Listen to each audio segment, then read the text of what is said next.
that's the thing about our emotional experience. You can't say, well, we're going to toss this one out. It's like going in and trying to extract one of the colors of the rainbow. You can't do it. The rainbow is, what it is because it has such a wide variety of colors. And my patients and my community need the full breadth of my capacity to hold space for healing so that we can all make our most meaningful, joyful contributions in connection with one another. I know anxiety, I know overwhelm, I know burnout. There were so many times I didn't have the words for it back then. I just thought that there was something wrong with me, that I was not cut out to practice full time. You're listening to Solving for Joy. I'm your host, Dr. Chrissie Ott. Hello and welcome to today's episode of the Solving for Joy podcast. I am so excited to share with you my dear friend and colleague, Dr. Wendy Schofer. By way of introduction, I am going to share with you a few of the many facts and trivia about this incredibly diverse, multifaceted woman. So, Wendy Schofer is not just an advocate for change, but a pioneer in reshaping how we think about health and well-being for ourselves, our families, and our profession.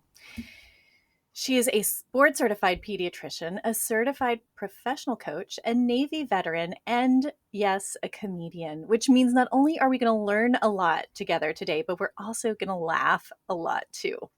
Wendy has a gift for taking the weightiest topics that we often shy away from and making them approachable, actionable, and enjoyable to discuss and learn about.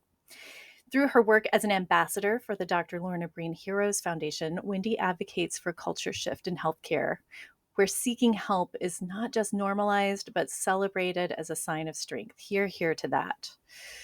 We'll be diving into her insights on how to combat the burnout epidemic a little bit and how we can foster more compassionate, sustainable systems for ourselves and others, including family systems. Speaking of family, Wendy is the founder of Family in Focus, where she helps parents navigate the often overwhelming pressures around raising a healthy family amidst a myriad of stressors. Wendy, I am so excited that you're here with me. I cannot wait to jump in and improvise with you today. This is so awesome to be here with you. Just the opportunity to geek out, to improvise, to have a dance party, like all the different things. So, such a true pleasure to be here. Yes, we kicked off our recording today with a dance party to Pink's Let's Get This Party Started. So that's what kind of fun we're having up in here today, y'all. Wendy is one of the most authentic people I know. I remember meeting you for the first time at the Physician Coaching Summit in 2022 and just had the best time right away in your presence. So I really appreciate that is the kind of friend and colleague you are. And so it's only natural that you would be here with me on the Solving for Joy podcast. So I'm excited for you to talk about some of your favorite ways lately that you solve for joy. And yeah, let's start with some of your favorite solving for joy approaches these days, Wendy. You know, like I was telling you beforehand, like there's so much that I have no idea where this is going to go today. And as soon as you said, how are you solving for joy right now? I'm like, silence, absolute silence. It's like the magic ingredient right now amidst all of the things. And I'm like, I just need some quiet time right now. And how much joy comes from that. You laugh, but it's really something that I think it's like one of the magic ingredients for me right now. Um, really silence and going out. We were also joking ahead of time about my dogs barking in the background, but they are my best friends. They are my greatest reminders that it is always a time for a walk. And it's really a combination of those, with getting out, airing out, finding those quiet places. And that's truly, as someone that's a pretty loud person and, loves comedy, loves joking around, I love silence. That is actually a key ingredient for my joy right now. I love that silence comes up first because we don't always need to add something in to find joy. We actually often need to lean into the negative spaces of our lives and find that diastole, that little bit of respite in our day, week, year. It's such a big change because, that's so not the way that I was running for years and years and years. And always feeling like I had to, prove my worth and, go out and do more and stuff more into the day. And that included, you know, having to speak up more and go out and do more. And now I'm like, no, no, no, just I need some silence, and how soothing and I don't know, rejuvenating that is now. Yes, and so much of us need extra silence around the hubbub of the holiday season, also, right? Well, it sure seems like you can't go anywhere without having like Mariah Carey piped into your head around here. So, yes, please, some extra silence. Please. Whatever happened to silent nights? Like seriously, why like truly, not the music, not the song, just silent Silent nights. night. No, no, not that That was kind, one of the not that first songs I learned on the piano. Oh my gosh, so funny. Um, kind. I would love to hear about how joyful it is for you helping families with Family in Focus. And I'm just excited for you to share some of your most prized takeaways, your kernels of wisdom that you see just light people up with aha moments, the parents that come to you with struggles around raising a healthy family in all the ways. In all the ways, yeah. So I always talk about with family in focus, it really comes back to it's based in my own personal values. And having the value of connection, of really like trying to create connections, relationships, really being able to help myself, my family, help parents, with creating relationships within their own family. I'm talking so much about relationships with food and body, but most importantly, with their children. And, that's really where things have evolved over the past couple of years with Family in Focus. And I think that's really that aha, because the connection is kind of like the ground floor. It's the foundation of everything that we do within Family in Focus, even though there's so many different like programmatic arms, if you will, working with parents who are struggling, with how do I help my child with their weight, helping parents that are dealing with mental health struggles in the home for themselves as well as for their children, as well as helping parents who are just stressed. And, amidst all of the things that are going on, the things that, the stressors from work, from their own relationships, and then on top of that with, raising their children, I always come back to connection, connecting with, what's important to you, connecting with, the relationships that you have that, again, who is it that you want to connect with more strongly, and how does that contribute to your health, to your family members, and their health. And so it keeps on coming back to connection, which, I got to tell you, there's been lots of folks that are like, so I'm sorry, you're working around weight and eating habits and you're focusing on connection. And I'm like, and Yes. not you're not? Like, you're completely missing it. That's the whole thing that's different here, because when we're just focusing on what are you eating? How much are you eating? oh, that's emotional eating, and just like labeling everything and saying, well, that's a problem. It needs to be fixed. You're totally missing the connection. And that's where it's like all turning into this like pushback when we're talking with kids about it, the food fights and, all of the challenges that we're facing with our traditional approach because we're not focusing on let's create the connection first. Let's work together and then we can take those steps together. Yes, there's such a groundswell of like yes energy as I hear that. And I'm thinking about, connection with my own child and how she gets kind of a sparkle in her eye when I tell her, like, oh, I would do the same thing if I were you. Like, I too would want to raid the marshmallows every afternoon. That is absolutely what I would do. Yes.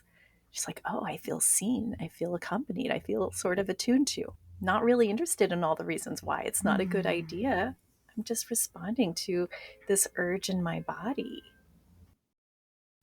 Those words, I feel seen. I mean, isn't that what everybody's looking for? To be seen and valued and understood. And oh my goodness, so many of the things that we've been taught in parenting are about, trying to guide and change what our kids are doing, not about understanding and connecting and kind of seeing, well, why is it that this is, of course, how they're approaching and what they're doing? Like, of course, that totally makes sense. And seeing them as being whole and understandable and that of course it makes sense. Of course, I would do that too. Marshmallows are divine, by the way. They were designed that way. Yes, that's right. You're like human bait marshmallows. Um, it's funny. How many humans would like actually get hooked if you were fishing for humans with marshmallows? I mean, the marshmallow test. I've got a Hello. mental image that is not working right now. They did it with marshmallows. Well, yeah, anyway, so that marshmallow test. So, yes, there are psychological studies that have been done with children, all based in marshmallows. Go figure. Because, they weren't doing it with broccoli for a reason.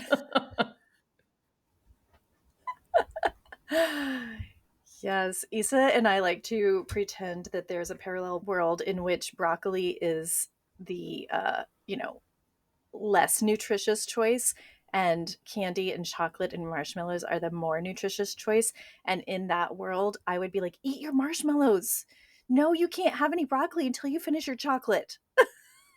And Ooh. we laugh and Ooh. laugh and I was gonna say, this sounds like a story that needs to be written and told and shared. I cannot wait to see the illustrations for it.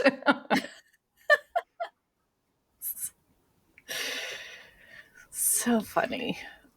Um, I know that you get a lot of joy out of talking about feelings. This is one of the things that I know about you on Background Lady. True, indeed. Oh man, it's funny. Like so many people shy away from it. They do. They've been told it's really scary stuff. But Wendy, I have a spark of joy when I see you talking about your feelings wheel and all the different ways that you introduce people to it. So I would love to hear about how you enjoy your feelings wheel and what do you do when you introduce people to it? Oh, I love this. Okay, so um, I geek out a lot about emotions, like a lot. So it's kind of one of those things that I recognize very early on in my work. Well, even starting off with the work that I was doing clinically in the office, there was so much that was coming up that was kind of like unspoken.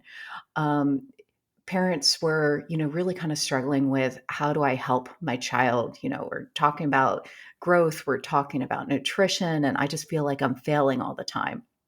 And I recognized as I was talking with them, like, by the way, you're totally not failing here. Like, your kid is doing great. They just happen to be growing at a particular place on the growth curve.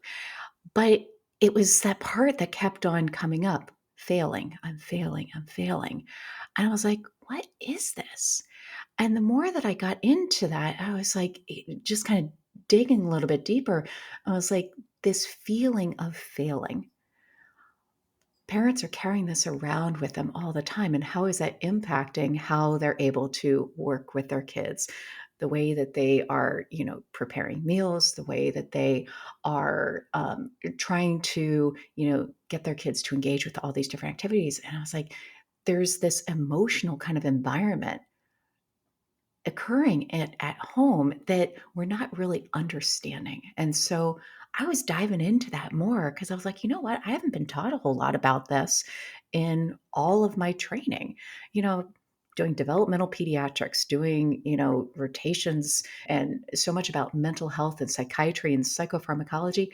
Not once did I ever understand or hear about emotions, like what it is that emotions are actually doing, not about, like, the disorders, but just like, what the heck are these emotions? What is this? We we don't talk about it, but we all have them, Mm. and they're always operating in the background. And so I was just like, I'm gonna dive into this a little bit more. Let me find out more about emotions. And then at the same time, I was working in the improv studio. Oh my goodness. So in improv, we're learning all sorts of different roles about, how do you create a scene? How do you create a character? What makes, a good relationship on stage? And I kept on hearing the theme. I'm like, it's emotions. Like, you come into a scene, you can lead with an emotion. When you're building relationships, well, what is it that you're feeling here? How can you actually express that with someone else? And share so that the audience doesn't have to guess what it is that you're feeling. Like, just say, I'm disappointed. And then why? And how that makes for really good character development. And I was like, well, it actually makes it really kind of easy for us that are characters off stage too. Like, how it is that we can understand and connect so much more with the people that we're working with. And so I started playing with it. I started playing with emotions. One of the games that we play in improv is next choice, new choice. Excuse me. You can Mm. say it any which way. Again, make up the rules as you go. New choice is the game where you're just like in a scene and someone off stage hits a bell wherever you are in the scene, and whatever it is that you had just said or done, you have to come up with a new choice. And so I started playing this with emotions. Like, you come into a scene and you're like, I'm really angry. And they're like, ding, new choice. I'm really sad. Ding, new choice. I'm really, really, really excited. And then you just have to keep on going with it. And so I started playing with that and taking it off stage as well. And that's part of where the emotions, wheel came from. I call it the all feelings are welcome wheel, because that's just what I'm creating right now. And I started taking it to health fairs where, like how you have the big, it's off camera right now, but, like the big spin to win wheels. Hmm. And I just created each one of the sections is an emotion. And all the kids come up and they want to spin it. They want to do it like the whole Price is Right, like full body spin. Tick, But they're tick, like, tick, what tick, do tick, I tick, tick. win? Oh, Yes. exactly. You know it. And they're like, well, what do I win? I'm like, well, you win some insight, hon. You totally get to play with this. But we start playing with the different emotions. And I've got a number of different games that we play. And kids just light up about it. I tend to ask them what's their favorite food, because of course we can all talk about food. We can all talk about it. And then how is it that they can feel whatever emotion they just spun when they have this platter of whatever their food is? And it's very interesting to see what comes up, because all I'm looking for is to, kind of elicit what is the perspective? What is it that they're focusing on? What is maybe the memory that they have or something that they're anticipating? This is all the different places that emotions come from.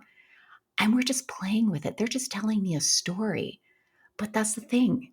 That's the connection between the story that we're telling and our emotions. They are playing with cognitive behavioral structures, cognitive behavioral therapy, if you're using it in that way, but it's the cognitive behavioral connections. We're doing it out at community events. It is so amazing, which, is why I was also, creating the games for families to play at home. Because Mm, parents are like, you just got my kid talking about feelings and they don't do feelings. I'm like, I just got you talking about amazing. feelings too. And you might not do feelings either. Tell Yeah. us a story or an example of one of those kids and sort of a feeling food combo that Mm. feels like that was really instructive, that was exciting. I got to tell you, when you go to the story, it's not so much the feeling food ones. The example that really works for me, or that really stands out to me, is I use an example with after we play with the food stuff. When I have kids, they're somewhere between around fourth grade and around eighth grade, somewhere in that age range. I said, let's play a different game here. I said, let's imagine that somebody says to me, I don't like your blue hair. And I'm like, how do you think I would feel? And so they look at the wheel and they're like, well, you'll feel sad or disappointed. I'm like, why? And they're like, well, because you want them to like your hair because they don't like it. And, that's disappointing. And you just did it and you want it to be like all nice and everything. I'm like, okay, awesome. I'm like, what else is possible? Kind of wring that out a little bit. And I said, how could I feel excited when they say that they don't like my blue hair? And I'll be out of the mouths of babes. They're Mhm. like, well, you like it. You did it. I'm like, oh, interesting. So, what's the difference between feeling sad or feeling excited when they're saying they don't like it? They're like, well, are you focusing on what they're saying or what you like?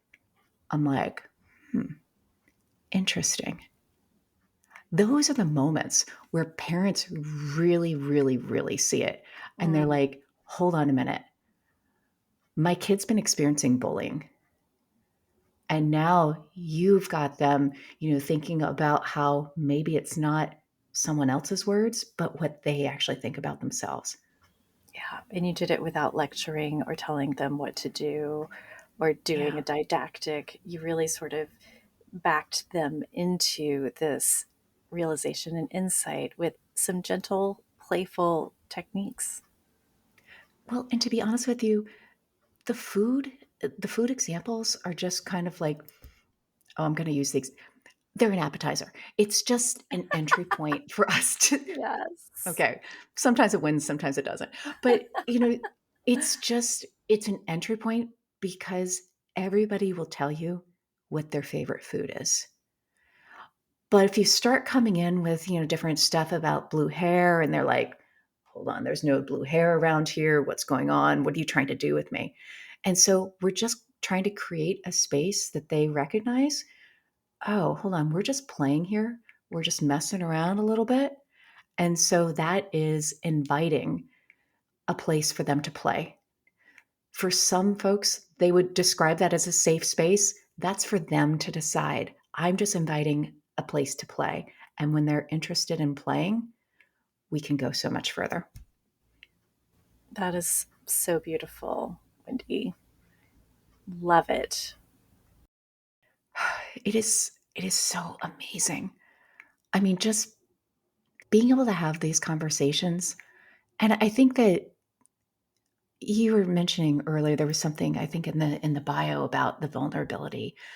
I mean, it's something where I have no problems, being able to say to folks, we're all struggling with all sorts of different emotions. We all have them. I was like, I know all about anxiety. I know all about overwhelm because I know them, I experience them. And everybody's like, "What? You're doing this?" I'm like, "I'm not in some kind of a place where that doesn't exist anymore."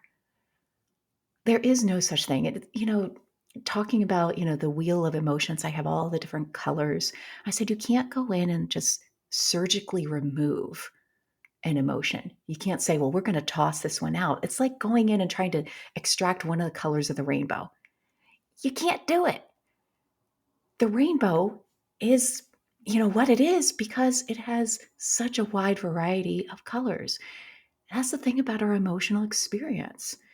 If you don't experience the range of emotions, if you try to like block some off, you don't get to fully experience others. Like if you don't understand, what it's like to have disappointment or sadness or grief, do you really know what joy and happiness really are? They're so much more deeply understood when they are in relief to those that are their opposites. Yeah.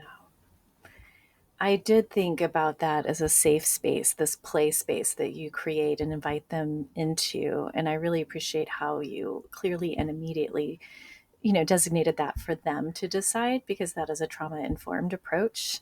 Nobody knows what's safe for anybody else. But for many people, starting with a question like, what's your favorite food, is an inviting question. It is a generative, creative prompt. And most people, will not say all, but most of us have some pleasure continuum related to food, or a memory of pleasure related to food. You're not asking them what their least favorite food is, right? You're not asking for their yuck, you're asking for their yum. And I can just imagine their eyes sort of dancing with like all the things that they're going to list off to you that they love to eat. And that's really, It's really fun. fascinating looking at the response that many are often like the kids are kind of like, well, do I dare say it? Yes. Am I naughty? Right. Yeah, like, am I gonna get schooled on something? Like, am I allowed to really say what it is? Is this Right. something where We're you at a health expect fair. me? Yeah, yeah. I'm like, no, no, no, no, no, no. Hold on, hold on. Are we about to get No the old rules eat here. the rainbow talk? Like, Oh, the whole shebang. And it's funny, I had one child this past weekend that came up and he said that his favorite food was natto. And I thought, I'm like, my ears are funny. I'm like, nachos? And he's like, natto. And his grandma is over his shoulder going, it is the nastiest, most disgusting fermented soybean stuff ever. I'm like, okay, well, we know how you feel about it. and I he was like, loves it. he absolutely loves it. And so as I'm talking with him about it, she's like piping in the background. I'm like, "Whoo, this is a tough crowd. Okay, let's work around. We know about your emotions, Grandma. We know all about your emotions with the natto." But it's funny because we're all in this environment, and kids are looking for what's acceptable here. Can I really be myself? Can I let you really know what it is that I Mhm. like, what I dislike, or are we all just looking for what's the right answer? Yeah. Am I looking Gosh. for acceptance or to be seen in my own self? Is it okay to be myself? Will you still accept me if I share my truth with Yeah. you? Well, and how often when I'm playing the game, I have to remind folks there's no right answer. There is no wrong answer here. We're just telling stories. We're just seeing, like, how is it possible that you could feel this way? And they go completely blank because they're not used to that question. How is it possible? Like, just try it on. We're always looking for what's the right answer. Like, there is none. Absolutely no right answer. We're just painting a picture, writing a story, make believe, whatever, words work for you. We're just playing. We're just playing. So good.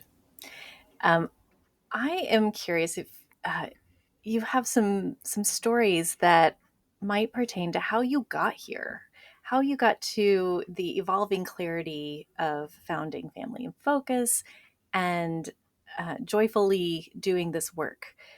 Because I imagine that this was not where you thought you were going to end up when you entered medical training. And maybe it was, but I'm not where I thought I would be. So, how did you find yourself here, Wendy? The the only word that's going through my head right now is a whole lot of pain. It was a Yeah, whole that's lot what of I pain. sometimes when solving for Oh joy my was goodness. hard, maybe. Oh gosh. Yeah, because it's funny how oh my gosh, how many times I've had this conversation with my kids that they think that somehow dad and I just arrived at this spot. It was preordained. And everything was just so nice and linear and beautiful. And they're here having like existential crises in high school. Like, oh my God, what am I going to do? How am I going to do this? I'm like, you just start doing it. You don't know what you like. You don't know what you don't like until you start doing it. And they're like, how do you know that? You're just a doctor. Like, thank you very much for reminding me. I'm just a doctor. And I was like, do you know how many times I have messed up or I've started going down a route and I was like, this is not for me. This is not it. But it's because I was doing it that I found out that it wasn't for me. And, there are so many stories along the way, but I think that a large portion of what got me here is thinking that what I was doing was not working. And so I'm going back to like early in my career.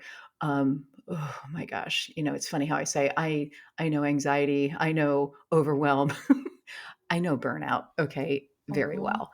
Mhm. Um, because there were so many times and I didn't have the words for it back then. I just thought that there was something wrong with me, that I was not cut out to practice um, full time, that I was not, able to keep my stuff together, to be able to be a good mom and a good doctor and good military officer and, all the things. I thought I was failing at all of it. And so, whew, um, after I got off of active duty, I started taking a little bit of a wandering road and took a sabbatical for a brief couple of months. And I thought that it was just going to be to hang out with my child. Like for my husband was in a fellowship for 1 year. I'm like, I'm not going to start up a practice just to, move again. So, all right, going to take some time off and started hiking, started doing yoga, just hanging out with my son until he's like, Mommy, you need to go back to work. I want to go to school. Thank you very much. You And so are released. I'm failing at this too. Okay. Doggone it, kid. I did this for you. And now I'm failing at this. But all along the way, I kept on finding like, what are those things that bring me joy? And I didn't have the words for it back then.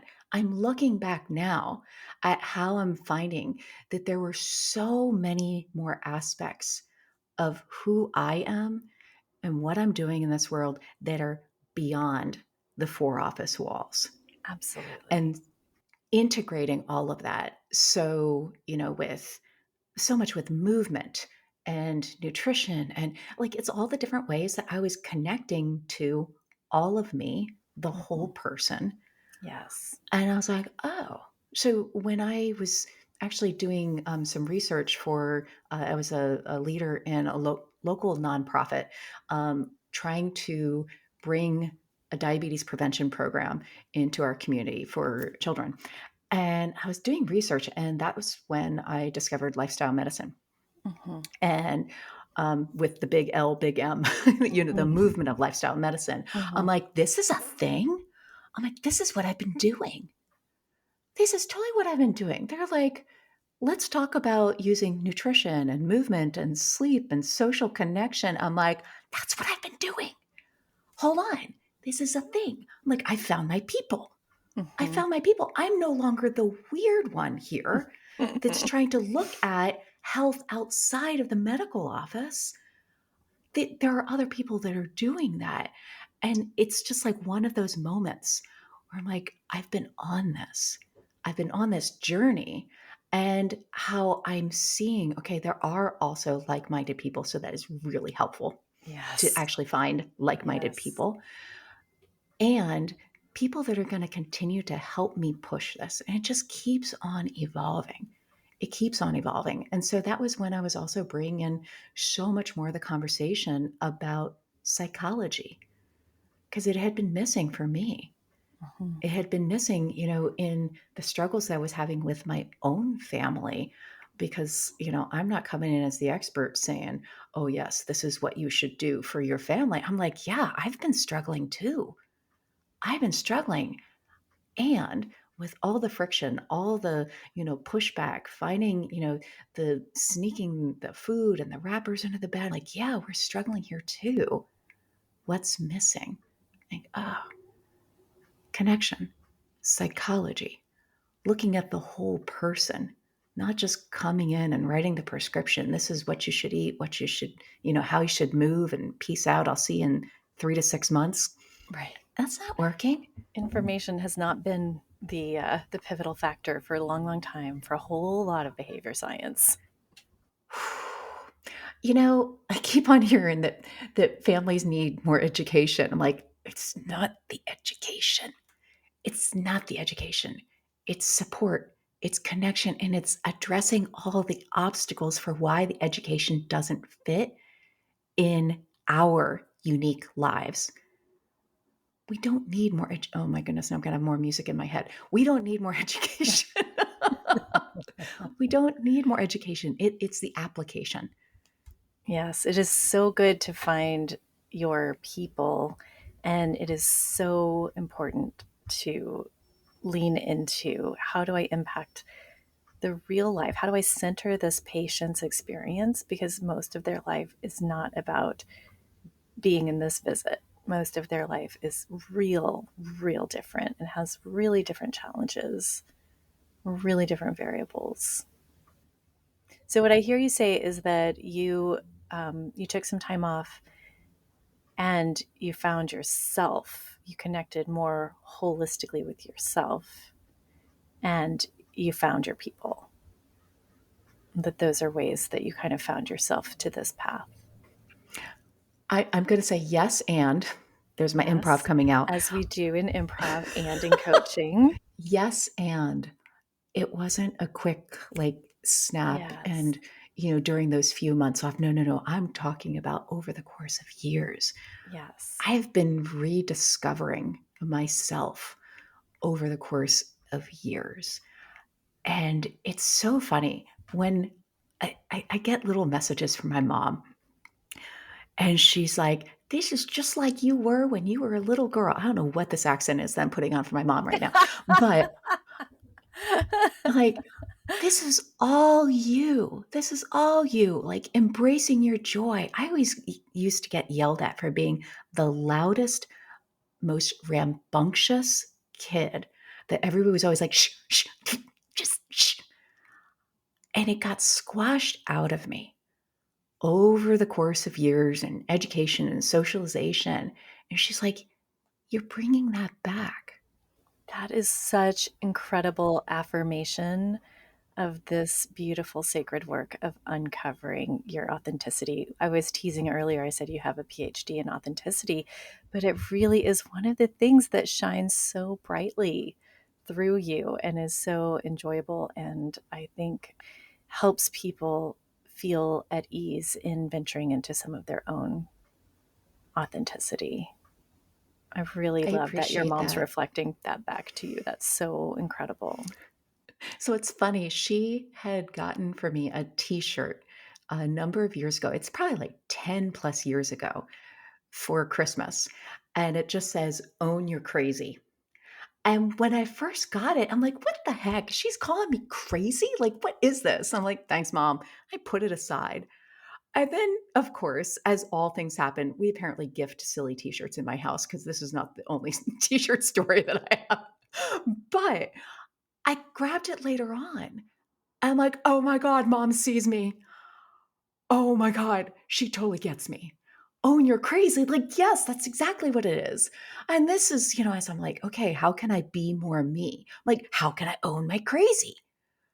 She totally gets it. We had an exchange about that earlier today. I'm like, this is an own your crazy moment. She's like, yep, yes, it is. Oh, it, sometimes we just need those people in our lives to be able to just keep on reflecting it back, our magic, who we really are,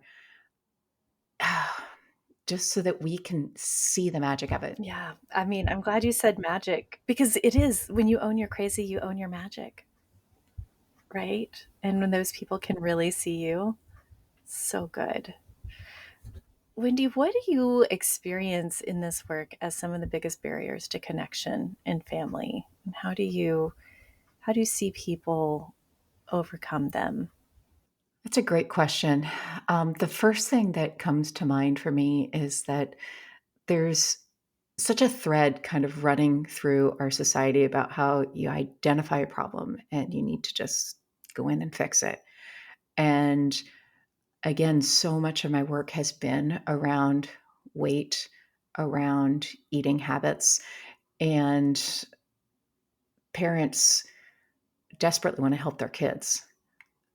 And there's such a kind of thread of like, I just need somebody that's going to go and change this, change their eating habits, change, get them to stop gaining weight so that I know that they're healthy, so that I know that they're on a good path. And I think that there's very good intentions with parents that are saying, I just need you to fix my kid. And unfortunately, that's not the way it works.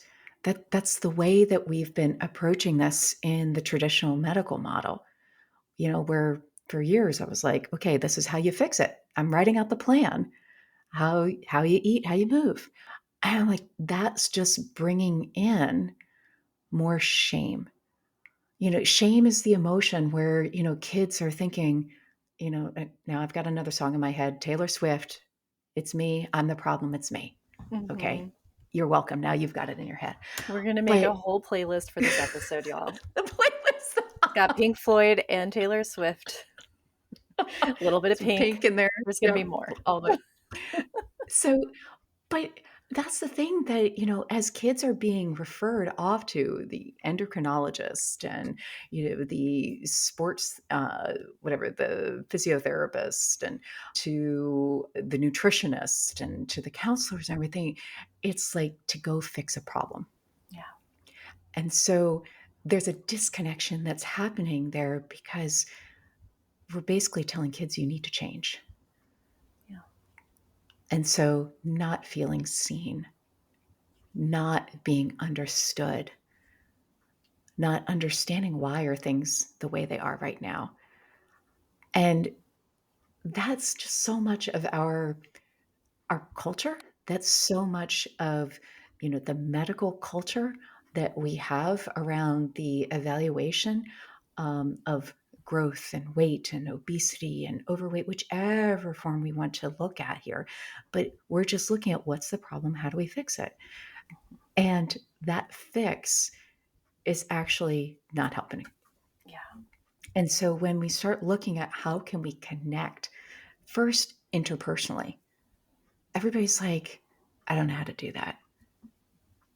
I had a very respected physician, pediatrician, that I was doing a presentation about emotions and why emotions matter and the role of emotional health in pediatric weight management.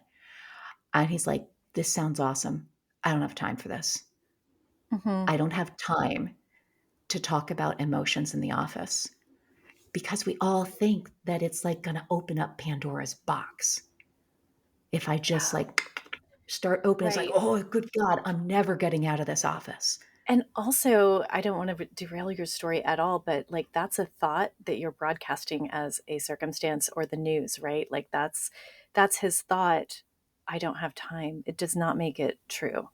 It does not make it accurate, right? It Oh, doesn't make it a it's just fact. showing how he's uncomfortable with it in the first place. And of course, our go to is, I don't have time for this. And I'm uncomfortable. I don't have the skills. I don't have the practice. I don't have the tools, the resources, the support, whatever it may be. And now I'm taking on more. And so it's really such a, there's so many layers to all of this.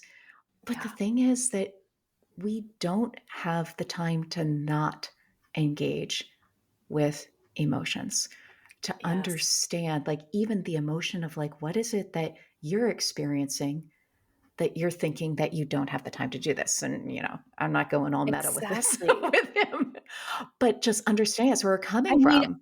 that was my thought was like, the truth is it means I don't know how to stay regulated when time is short, or I don't know how to stay regulated when I bring emotions up with my patient and their families. There's a Yeah. bit of like, I don't know how to do that. And the shortcut in my brain is I don't have time to do that. Yeah. Yeah. And I think there's one more aspect that's coming in as we're talking more and more about trauma informed care.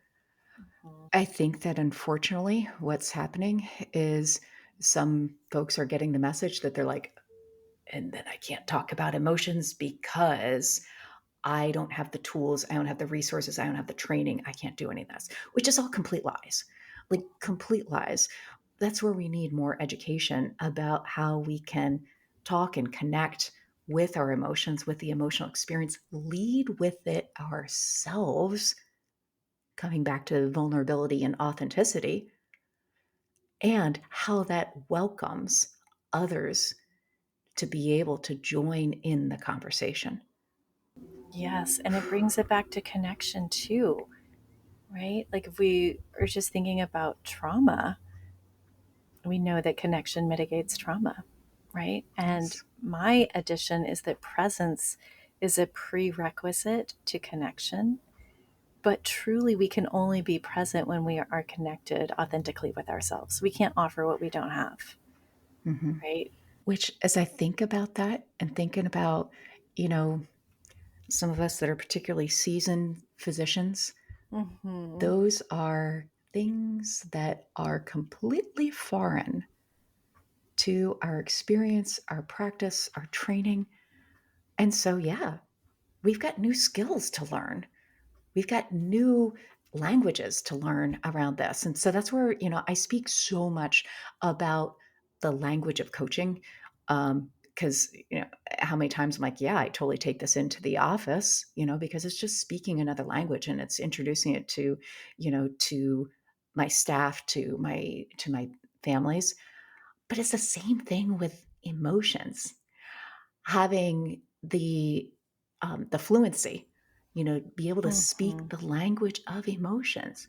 It's not some kind of like, magic with it. It's just having a little bit more literacy, a little bit more fluency in this language, and how we can connect so much more when we do that. And we all have a commitment to lifelong learning in medicine, right?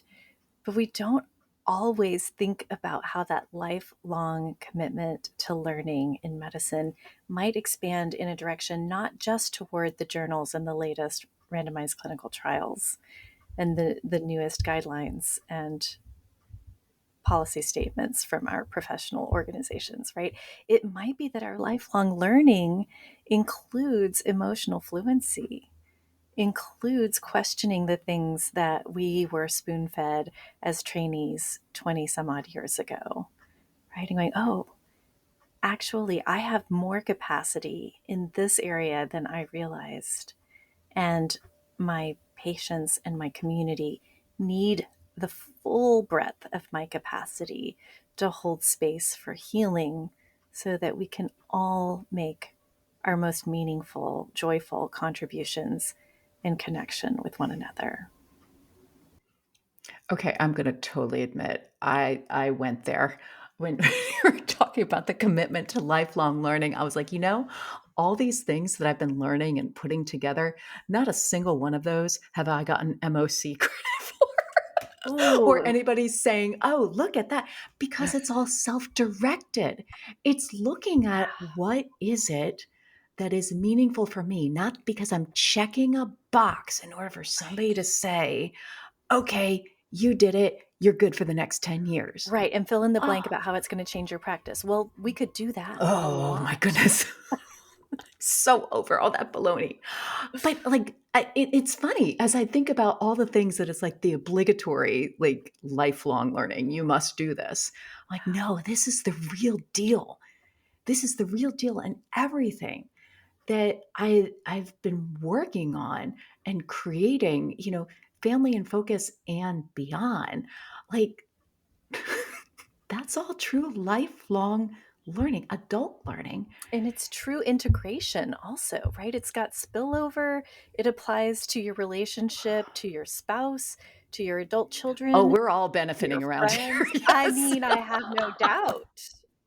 I have no doubt. Absolutely. And isn't that awesome? Like, you know what? This true adult learning here, it applies everywhere. That's it. That's That's awesome. right. You're welcome. Mic drop.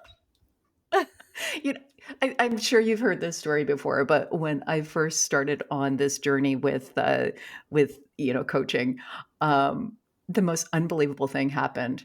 I thought I was going in to address my concerns about burnout, and I started seeing my relationship with my mother-in-law changing, and I was like, "What happened here?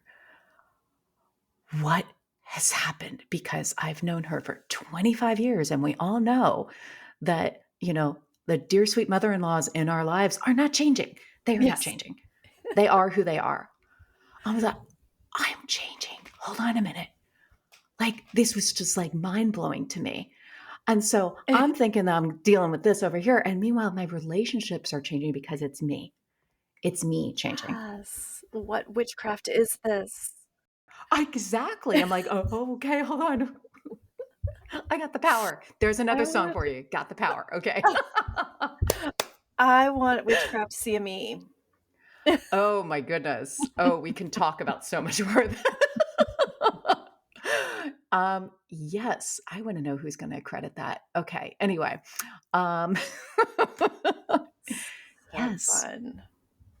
but isn't that coming back to seeing the need, meeting the need? That's adult education.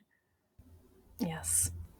Yes. And coaching spaces are like the most potent adult education I can imagine right now from the inside. I think that's what I hear over and over again from clients, from people who've been through cohorts of 12 by 12. And I just, yeah, we need more meaningful adult education spaces like this. I'm so glad to be part of that movement and to be arm in arm with folks like you.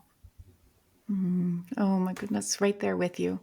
Right there with you. I mean, I think that's it, as I remember, from when we first met, it was because we were in a space where we could be vulnerable. That's what I remember about our first meeting. That it was just like, this is me. It's dirty. It's dirty. There's all sorts of funkiness going on here. It's complex. And you and I were like, you're my people. Yes. Like, cool. It was just, yeah, like, oh my gosh, like, let's be vulnerable. Let's just be real. And it was like, oh, like a breath of fresh air. This is who we are. And we're totally digging each other, like, because we're hungry for this. We're hungry for that authenticity. And it brings people together. That's connection. That is connection. And connection, my friends, is a real solid way to solve for joy. Am I right? There you go. Oh, absolutely. Oh, I love it. I love it. Full circle right there. Full circle. I could talk your ear off for days, Wendy. As we get close to closing, though, tell me, if you can, about a variable that you thought was a constant, something related to your own mental math of solving for joy that you thought was a rule, you thought had to be a certain kind of way. And then at some point you discovered, oh, I can actually change that up and this equation works better. So the first thing that comes to my mind is actually with my marriage and what a happy marriage looks like, what people do when they're married and they signal, we are good, we are good, we are together, we are strong. And I challenge everyone right now to think about, like, what does that look like to you? And so, gosh, just over a year ago, my husband got notified for, he's still active duty in the Navy. So I retired 5 years ago, by the way, just doing high fives. 5 years ago. Oh my gosh, it's been so long. Anyway, this man keeps on going. So he is still active duty and got notified about his next duty station. And we thought that it was going to be in North Carolina, which, okay, cool. We'll make this work. No, it's on the other side of the earth. So he is stationed in Guam. And for those that are as geographically challenged as I am, it's a 4-hour flight from Tokyo to get to Guam. So it is in the middle of the very far Western Pacific. But anyway, so I was trying to figure out what that looks like. How is it? Because we always said when our kids, graduate from high school, they're out of the house, we will go anywhere as long as we're together. That's always been our thing. Mm. And I was like, this does not work. That it does not math here. My best friend, who you saw earlier before we started recording, is a 13-year-old golden retriever. He might be a naughty dog, but he's my best friend. And my husband knew that when he got these orders, he's like, it's either going to be me or the dog. He's like, and I know who's winning. And so I was like, I can't move there for so many different reasons. The dog and family and professional stuff, it just doesn't work. But our marriage does. And so what I've really had the opportunity to do over the last year is to be able to say, this isn't actually about our marriage. This is about me. And that's not a problem. Like, this is about me being in the right place and space for me. Because I could totally be in Guam and I would be so freaking miserable. It is not even funny. Okay. Everybody's like, oh, you're going to paradise. I'm like, you don't understand what my paradise looks like. It is not being on a beach and getting all sunburnt and sand in all the different places. That is not my idea of paradise. And so, what I thought that I needed to do as a good wife, I was like, I can't do that. That does not work. And we actually went to a leadership conference as part of his training to take command.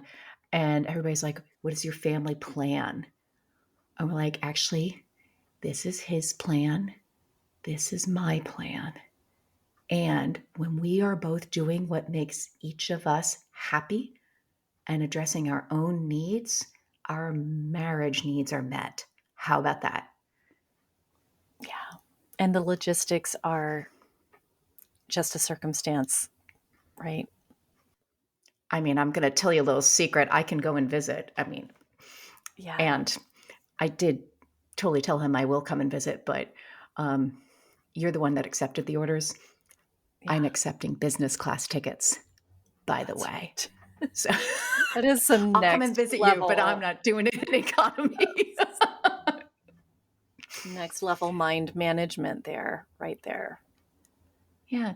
So, I think coming back to your question, like, it's just, what does it need to look like? And then what does it really look like for me? And I think that that's where I get to see that all the different pressures and, at what everybody's put out there, I'm like, it just doesn't fit for me right now. And even like, I just noticed how I said that right now. That doesn't work right Mm-hmm. now. It's funny because he's already talking about what's he going to be doing at the 2-year mark? Where is he Mm-hmm. going next? And I said, Mm-hmm. you will not be in Asia because you need to come back here. We need to be together. Mm-hmm. But on this side of the dateline, please. Yes, please. Yes, Just please. we gotta move it back here a little bit more east. Yes. We there are different places that we can work with, but no, that just doesn't work for us. So now we need Yeah. to talk to the Navy about that. I do. That is not in the sphere of control, but perhaps the sphere of influence.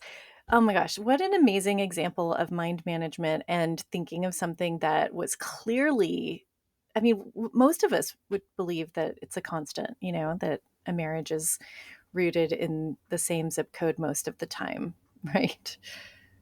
Same area code, at least. I insist our marriage is stronger right now because we are doing what each of us needs, wants, like Yeah. what each of us is called to do. Yeah. Um, That conviction is so yeah, powerful. It's palpable. I believe you. And yeah. I affirm and celebrate that wisdom and self sovereignty. Like, this is the experience we are having in our marriage. It's, yeah, yeah. Good for you. Good for Joel. Doggone it, we're going to keep on telling him it's good for you, babe. That's right. That's right. Send some extra hugs your Yeah, way. but it's going to be good for him if you say no to Japan. Okay, you say no to Japan. No, I will help you with that. So, anyway, you can see there's definitely many more conversations behind the scenes, and they are just as colorful. I wouldn't doubt it at all. Wendy, thank you so much for being with us today. It has been such a delight to just have this conversation and share the joy that is you with our listeners. I look forward to many more good times together, and I'm so, so glad that you are doing this important work in the world. Oh my goodness. And likewise, I mean, this is the thing. I am fueled off of surrounding myself by beautiful, beautiful friends that are doing such amazing work. And you're this is where it comes down to where we're putting our passions into action, where we're really letting that drive.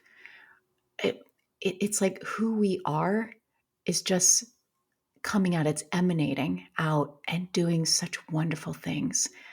And so I see that. I love it. Oh my gosh, it is like so amazing. And I'm going to totally admit, as I see what you're doing in the world, it's fueling me too. Mm, And so I thank you. And I think that is the thing about these spaces that we're creating, that we are together and we are amplifying each other. Ugh, that's not the way I was trained. That's the thing. This is what we're all doing now, that we're like changing this. So I think that this is where we're changing medicine. And I'm not just talking absolutely. about the practice of Absolutely. medicine, we're changing the face. We're Yeah. changing what that looks like to connect, to heal all of it.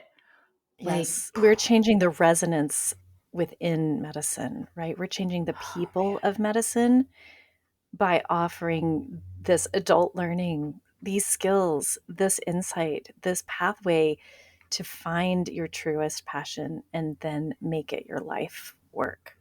And you can do it inside or outside or adjacent to or in service of medicine.